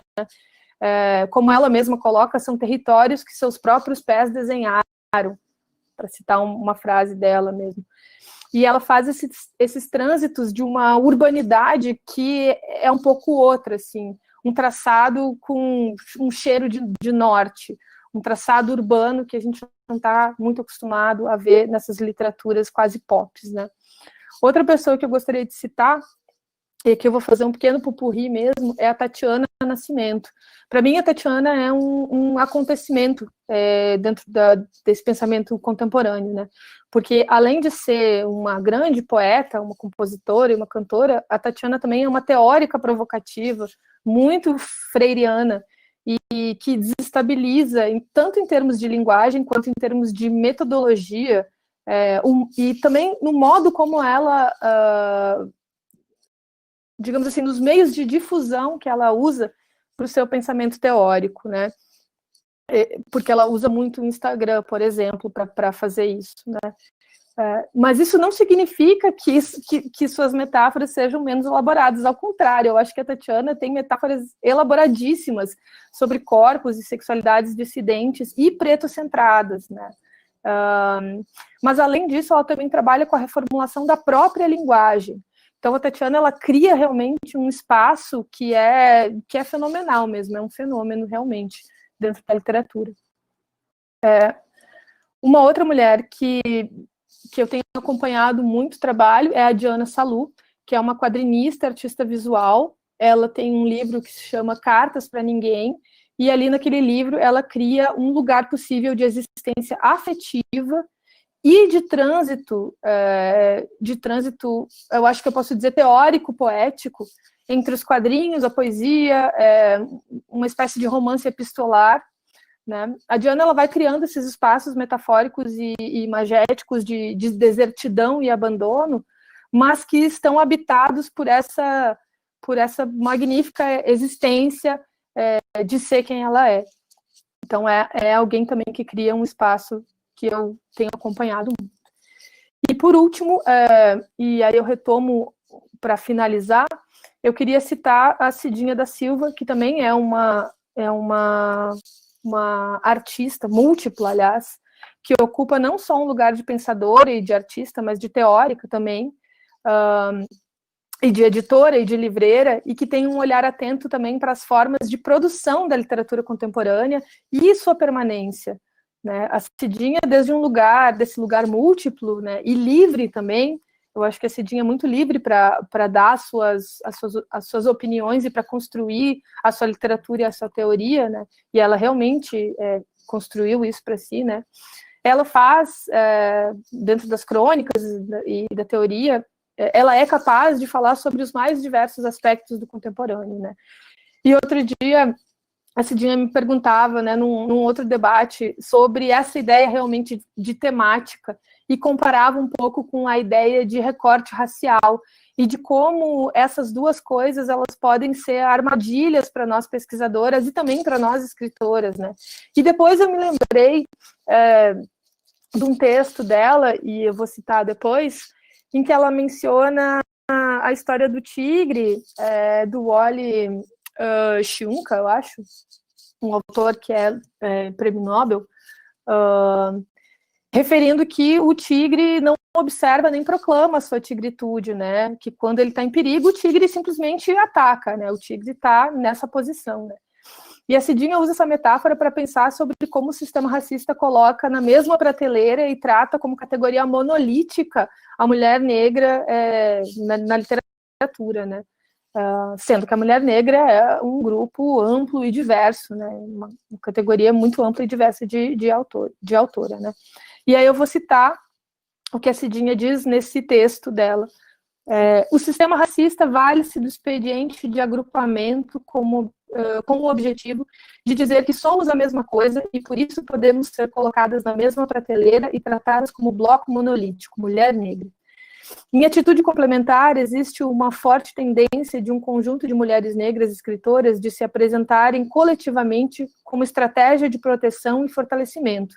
Daí decorrem expressões como: a mulher negra escreve de tal jeito, sobre este ou aquele tema, considerando tais premissas. Como se existisse a entidade, a mulher negra, que nos representa de maneira indistinta. Bom, eu uso esse texto da Cidinha para finalizar e para dizer que o meu pensamento quanto à temática, temática LGBT, temática lésbica, ele se aproxima disso que a Cidinha falou, né? Sobre a literatura produzida por mulheres negras, né? Porque o meu modo de pensar a literatura produzida por mulheres LGBTQIAP ela não pode ser esse monolito. A gente não pode tratar algo que seja plural e multifacetado como uma temática, como algo que nos traga uma universalidade burra, né? Eu acho que não dá para fazer isso. Não dá para a gente pensar em jogar tudo no mesmo lugar, ou todas no mesmo lugar, né? Literaturas e produções tão potentes e que vão recriar e reivindicar novos modos de estar no mundo, né? E aí, a minha pergunta que fica para esse final, e eu acho que a professora Joana também respondeu um pouco isso, quer dizer, provocou bastante, né, a gente pensar sobre isso, né? Que mundo teremos para ver daqui para frente, né? E que tipo de estar no mundo a gente vai conseguir ter daqui para frente, pós-pandemia, e que mundo a gente vai poder narrar a partir de onde a gente está e com as ferramentas que a gente adquiriu no decorrer desses anos que, no início da fala, a professora Joana muito bem contextualizou. E eu encerro aqui, gente. É isso. Muito, muito obrigada. A gente agradece, Natália.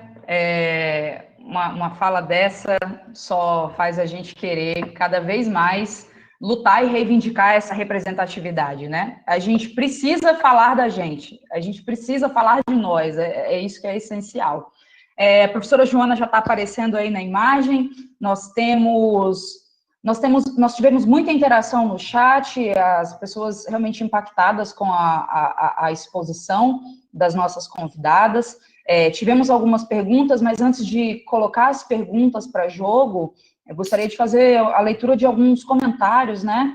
A gente tem muitos docentes, muitas professoras da Universidade Federal do Sul da Bahia assistindo essa exposição, muitas estudantes também, meninos e meninas, os técnicos em educação, então a gente tem uma coletividade bastante interessante da UFSB aqui, e comentaram, por exemplo, a professora Lilian Reichert, né, dentre as várias atrocidades, lembremos também a negligência do Estado em relação às mulheres grávidas, principalmente as mulheres pobres, nordestinas e as negras, durante o surto de Zika vírus. E só agora foi aprovado o benefício, né, para essas mulheres, para essas crianças, com uma série de questões para as crianças com microcefalia.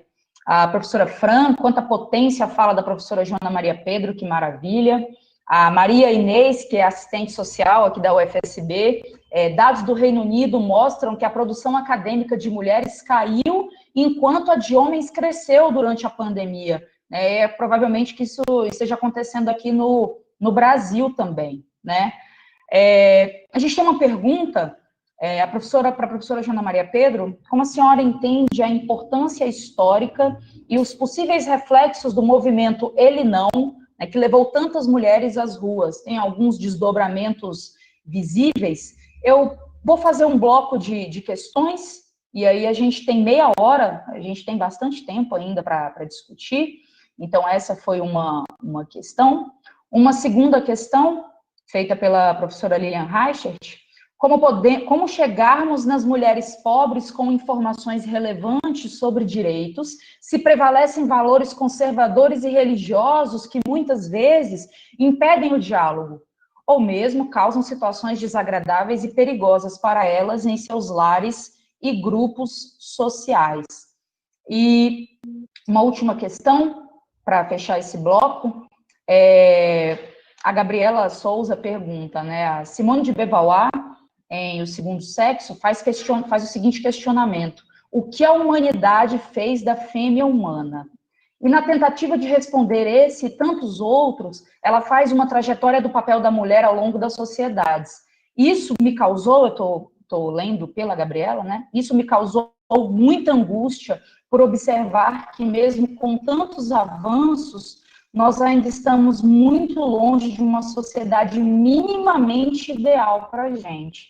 Então, eu queria ouvir da senhora qual a sua opinião sobre o que a sociedade fez da fêmea humana e como fazer para conseguir alinhar as nossas expectativas e vontades para que nossa luta consiga abarcar a todas as mulheres, enfim, para que a gente possa evoluir, né, enquanto sujeitos nesse mundo. Quando a professora Joana terminar, eu passo as outras questões para a Natália e a gente fecha um bloco específico para cada uma, pode ser? Passo. Então, antes de mais nada, eu quero dizer que eu gostei demais de escutar a Natália. Não tinha tido essa oportunidade ainda, como eu disse, apenas tínhamos lido trechos do trabalho dela, e eu gostei demais de ter ouvido, quero ler muito mais agora, quero saber um pouco mais. Eu andei orientando alguns trabalhos, queria, inclusive, citar aqui uma orientanda, que, aliás, ela já não é mais orientanda, ela já defendeu a tese dela, que é a Fernanda Nascimento, que trabalhou. Na verdade, ela trabalhou com a identificação de mulheres lésbicas com personagens da mídia e das músicas e da cultura. Mas uma das partes do trabalho dela foi justamente essa geografia dos lugares na cidade de Porto Alegre. Que lugares são esses que são frequentados? Que lugares as pessoas são aceitas, onde não são, como se rearticulam, para onde vão, e as divisões, inclusive, dentro entre essas pessoas, por classe, por raça, até mesmo por questões de futebol, né? Então, eu fiquei muito feliz em te ouvir. Eu só queria começar dizendo isso. Então, das perguntas que foram feitas, a primeira delas foi essa aqui, sobre a importância do ele não. Os dois primeiros comentários foram sobre a questão do Zika vírus, né, com as mulheres, e também o problema das mulheres grávidas no Brasil com a pandemia. E também o fato de que as mulheres acadêmicas estão conseguindo fazer muito menos coisas, muito menos produção científica do que os homens. É claro, sempre lembrando que mulheres acadêmicas também não é um bloco homogêneo, certo? Estamos pensando em mulheres, em princípio, casadas ou em vivência com companheiros, com companheiras, principalmente com companheiros, onde especialmente não tem divisão, com filhos, sem filhos, tem várias graduações. Mas, sim, possivelmente, aqui no Brasil, nós também devemos ter tido essa diferença. Mas a pergunta que foi feita foi a importância do ele não. Eu participei do ele não e vi a crítica que foi feita no campo da esquerda. Sabe, a sensação que eu tive era de que se acredita que as mulheres são também um bloco homogêneo. E elas não são. Ninguém é. E mais, se colocou nessa categoria ampla, mulheres, a salvação de uma coisa, que era como se o Brasil fosse salvo pelas mulheres. Aí eu pergunto, quem, como, se durante tanto tempo são elas as excluídas? Se os próprios partidos, aliás, o ele não foi criticado por partidos aliados, pessoas dentro dos partidos de esquerda, dizendo o quanto, ao invés de ajudar, teria piorado. Eu diria que é uma outra questão. Tem uma autora que eu gosto muito, a Sara Ahmed, que nós estamos lendo, acabamos de ler no laboratório. Eu digo ler porque a gente faz leitura coletiva, né? E ela nos lembra que quando a gente vai lutar com alguma coisa, essa coisa endurece. É como se criasse muro. Foi isso que o ele não fez. Mas então, se não, é óbvio que quando as mulheres dizem não, dizem ele não, imediatamente o outro lado se organiza para combater. Mas então, a alternativa era não fazer nada? Eu achei ótimo que se tenha dito com todas as letras, ele não. Isso nos conseguiu muitos apoios. E, inclusive, se não conseguiram destruir todas as poucas conquistas que conseguimos fazer nos governos deste início do século XXI foi porque sabem que as mulheres estão atentas, e não só no Ele Não. Houve várias manifestações em vários momentos, as mulheres estiveram presentes nas ruas, e especialmente muitas mulheres negras estiveram presentes nas ruas. Então, isso tem uma repercussão muito importante. A gente não pode avaliar um movimento só porque no primeiro momento a gente não conseguiu o quê? Que o candidato que se queria ganhasse? As coisas não são assim, pelo contrário, o fato de a gente ter se movimentado fez com que o outro lado se organizasse. É evidente que isso iria acontecer. Como chegaremos nas mulheres pobres com informações? Olha, eu acho que isso aqui é uma coisa bem mais complicada, mas a gente não pode deixar de fazer isso. Eu vou dar alguns exemplos do que já foi feito e que está sendo feito. Tem vários trabalhos trazendo as mulheres para serem, por exemplo, as promotoras populares. Por exemplo, que é justamente isso, que é ensinar os direitos, que é perceber como ajudar os demais. Eu tenho percebido aqui em Florianópolis, em várias regiões, as lideranças que as mulheres têm nas comunidades. Elas são lideranças. E é interessante como as religiões evangélicas souberam articular isto. Elas souberam utilizar isso. A gente precisa aprender a fazer isso também. A gente precisa, na verdade, nós éramos governo, certo? Eu não estava em cargo nenhum, mas eu sabia que aliados estavam no governo. Então, a gente abandonou um bocado isso. Nós precisamos voltar lá. Nós precisamos levar alguma coisa. Nós precisamos estar presentes. Não para dizer a elas como é que elas devem se fazer, mas dar condições de procurar aquilo que precisam, a lutar pelo que precisam, a lutar porque precisa passar uma máquina na rua, por calçamento, coisas mínimas que fazem parte da necessidade do dia a dia, a água, a luz, a creche para o filho, o emprego, ou seja, mil maneiras de se encontrar, de se aproximar, sem ilusões. As mulheres dos anos 70, elas iam para as fábricas e iam para as comunidades, levando jornais feministas, por exemplo. Faziam reuniões com as mulheres.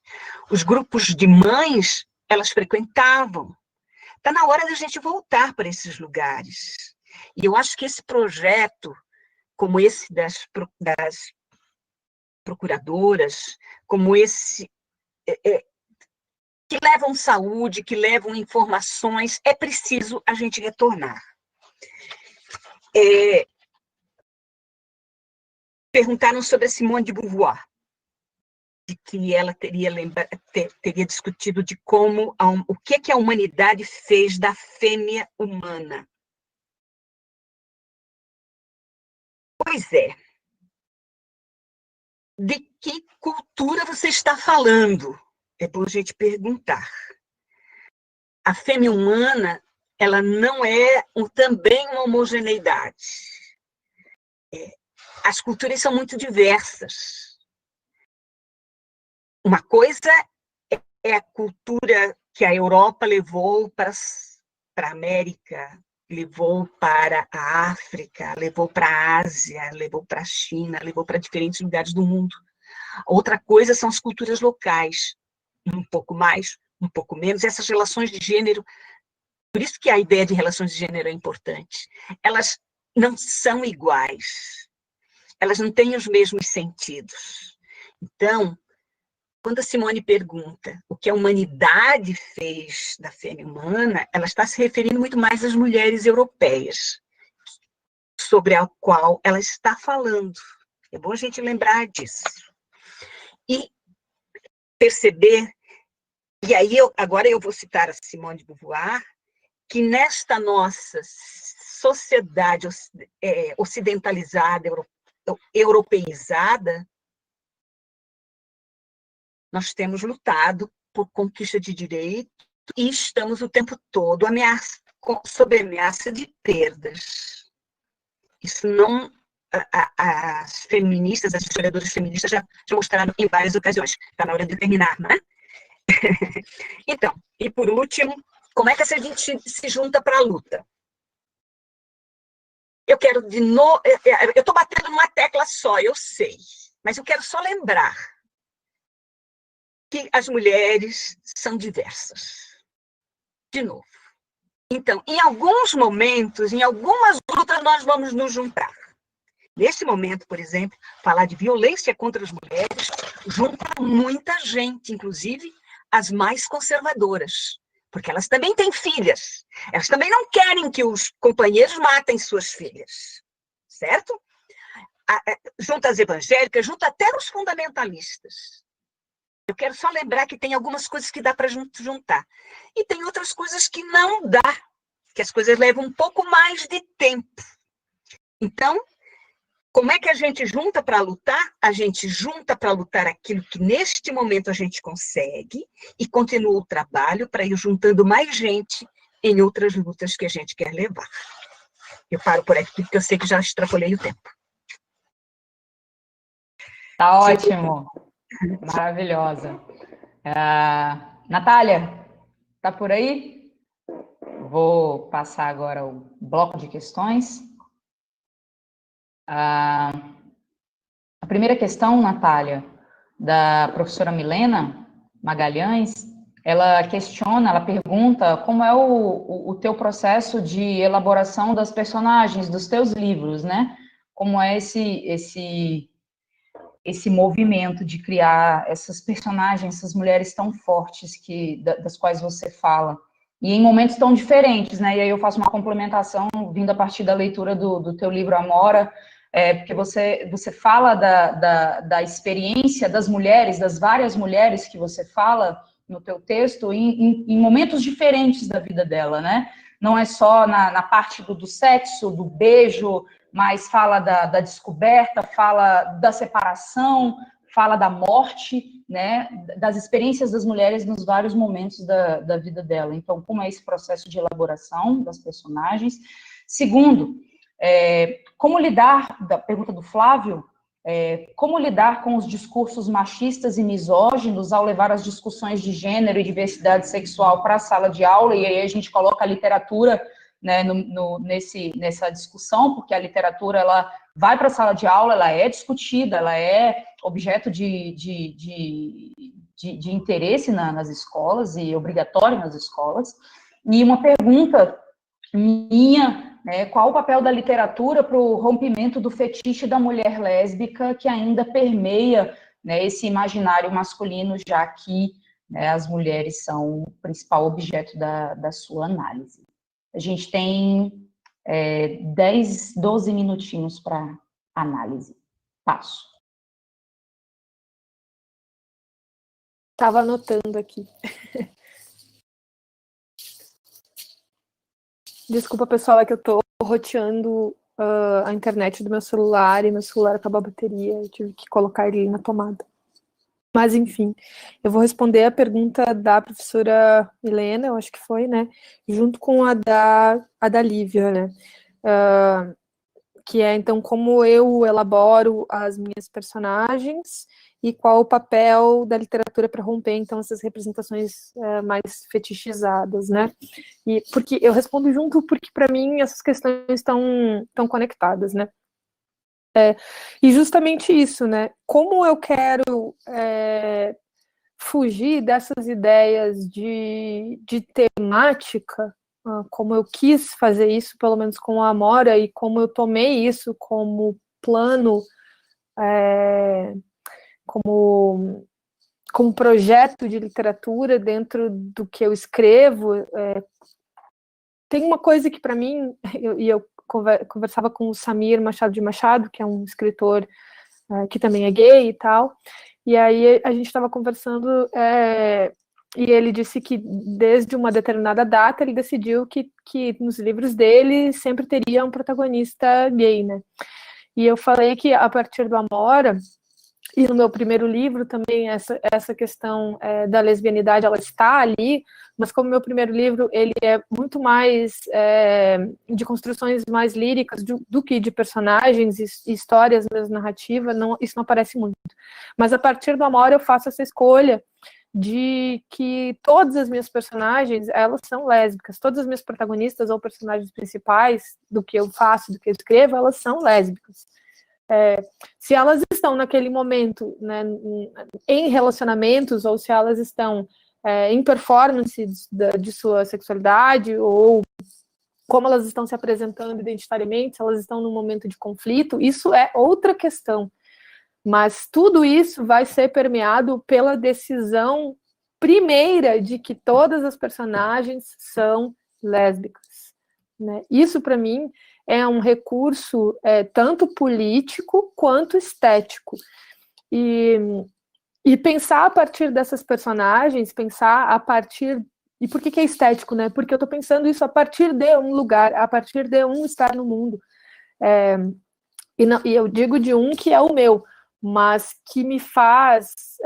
e aí é a maravilha da ficção, né? A maravilha das narrativas e das criações. A gente pode fazer todos os deslocamentos que a gente achar possível, né, que a gente conseguir elaborar e imaginar para essas personagens. Então, a partir daí que eu construo essas personagens, e muito das histórias do Amora, elas vieram a partir da criação das personagens mesmo, né?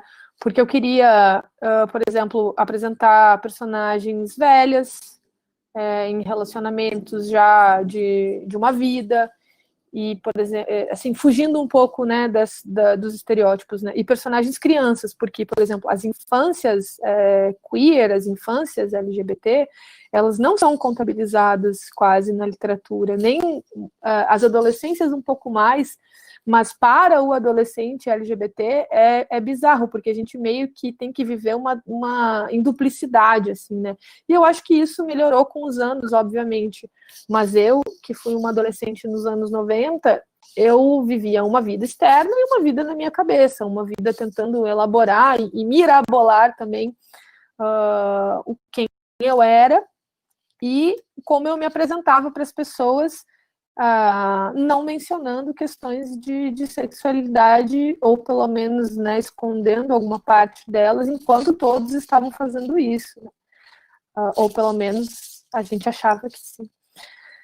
Então eu parto disso, né? E eu acho que partir desse lugar, ele te dá essa possibilidade de pensar questões outras, né? De eliminar, talvez, esses fetiches, justamente porque essa partilha é de uma vontade ou outra, né? É de pensar outras questões.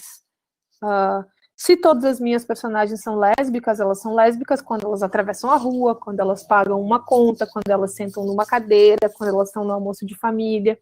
E uma coisa, o meu livro acabou de sair nos Estados Unidos, tem 2 meses, e uma coisa que as pessoas estão apontando muito é que as minhas mulheres lésbicas, elas pouco estão sozinhas, elas sempre estão em relação e quase sempre numa relação de família, né? E para mim isso era muito importante, porque essas relações familiares, elas são capazes de apresentar algumas tensões, né? Uma relação de mãe e filha, de pai e filha, de avós, de tia, né? Também tem essa cumplicidade entre mulheres da família, enfim. Ou mesmo os atritos, né? Não só as cumplicidades, os atritos também, né? E para mim isso era importante. Então, acho que, para mim, a elaboração, ela parte daí, e eu acho que esse tipo de elaboração, ela tem um papel fundamental, sim, em romper com essas imagens de fetiche, né? Porque ela cria outros espaços, realmente. Então, acho que isso complementa, né? Agora, sobre como lidar com os discursos machistas e misóginos, né, ao levar coisas de gênero para a sala de aula. Bom, eu acho que, em primeiro lugar, a gente precisa estar corrente no debate, estar munido de não só de teoria, mas munido de prática, né? A gente precisa estar preparado para questionar quando qualquer coisa acontece, né? Para questionar, para pôr os alunos, ou sei lá, a quem quer que seja, numa situação de desconforto, talvez de se pensar como misógino, como homofóbico. Eu acho que essas situações elas têm que ser expostas porque a gente precisa aprender, a gente precisa se educar em uma série de debates políticos, sociais e teóricos. Então, assim, nós, professores que estamos em sala de aula, a gente precisa ter essa responsabilidade de andar sempre munido, né? E não só teoricamente, mas, como eu disse, nas nossas práticas, para conseguir fazer esses apontamentos e para conseguir colocar essas situações em perspectiva, né? Para ter uma partilha de aprendizado mesmo. Eu acho que é só isso que eu posso dizer, assim, como conselho, porque é o que eu tento fazer. Né? É o que eu tento fazer.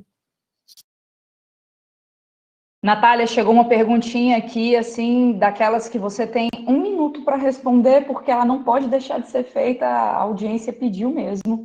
Tá bom. Queria saber se no mapeamento, que você realizou um mapeamento sobre, nas suas pesquisas, nos seus estudos, se você considerou as escritoras que têm publicações em grandes e pequenas editoras e também aquelas que publicam exclusivamente em mídias digitais. A Milena pergunta. Sim, estão consideradas essas, porque são escritoras, né, se entendem como escritoras, estão publicando, e essas publicações, às vezes, elas circulam muito mais. E também considerei escritoras que publicaram em coletâneas, por exemplo, né? A gente tem aí algumas coletâneas muito importantes nos anos recentes, né? Que trouxeram alguns nomes que, em pouco tempo depois, já tinham um livro publicado. Então, por esse motivo, eu resolvi considerar essas mulheres também. Eu vou aproveitar que você está com o vídeo ligado e já peço para que você faça suas considerações finais. A gente já está chegando, infelizmente, no final dessa mesa maravilhosa, que eu passaria 5 horas aqui discutindo e debatendo com vocês. Então, considerações finais e depois a professora Joana. Certo.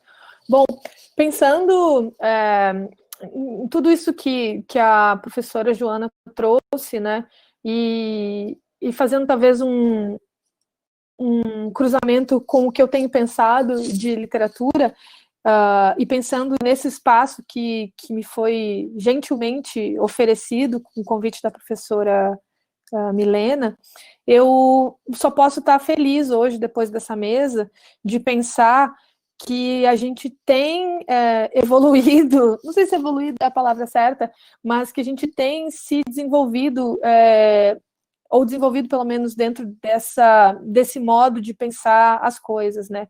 E talvez justamente por toda essa pressão que temos vivido nos últimos anos, nessa pressão política e social. Vocês falavam do movimento Ele Não, né? Eu lembro que eu escrevia para um jornal e a minha coluna dele não foi o motivo pelo qual eu pedi demissão do jornal por qual eu escrevia, né?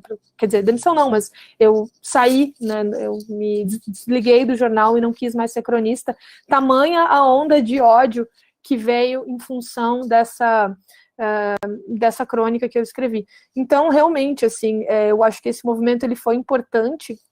E eu acho que todos esses movimentos de enfrentamento, e aí eu digo desses espaços, como esse que a gente está agora, são sempre muito importantes e eles sempre me deixam com algum contentamento de habitar esse mundo nesse momento. Então, quero agradecer a Lívia e a professora Joana por estar partilhando esse espaço. Obrigada.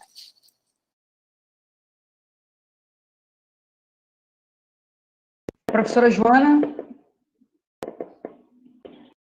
Oi.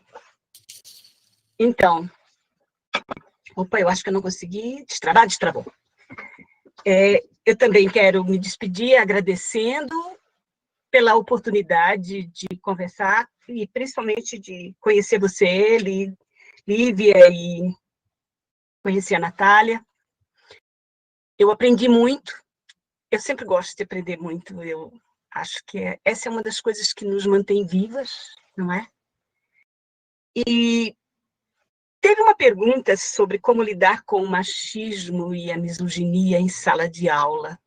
Eu quero concordar com a Natália e quero lembrar que a gente não pode se amedrontar nem desistir. É com isso que as pessoas contam. Como professora, como professores na sala de aula, encontrar sempre maneiras de colocar essa temática em diferentes materiais, em diferentes discussões. E ainda queria lembrar da importância da literatura,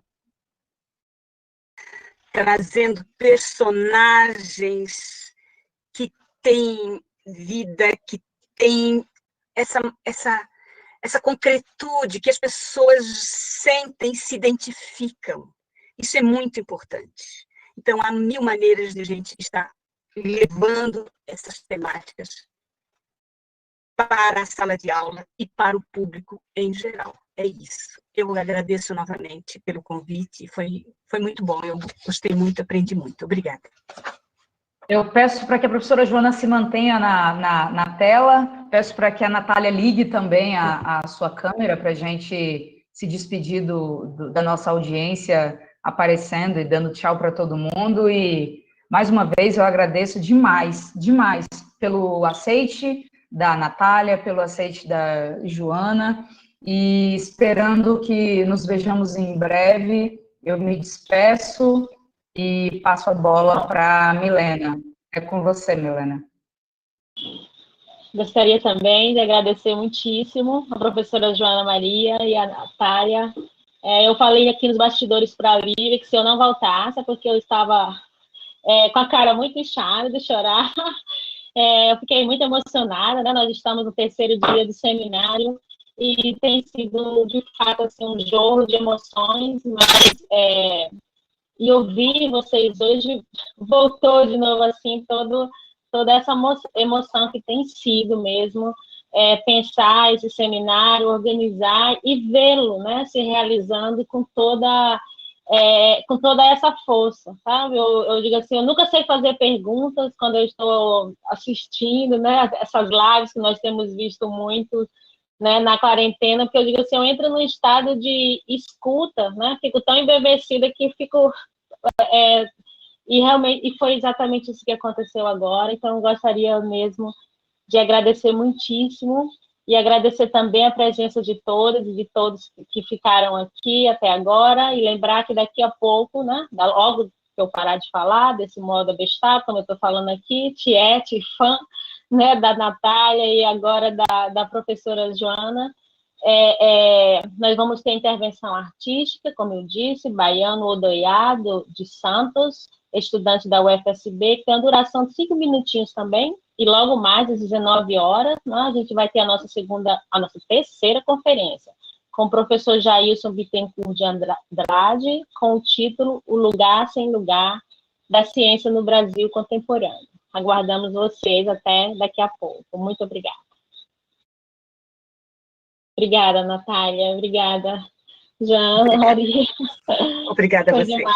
Obrigada, gente. Lívia, obrigada pela mediação maravilhosa. Muito obrigada, muitíssimo obrigada. Eu estou muito honrada, de verdade. Muito feliz.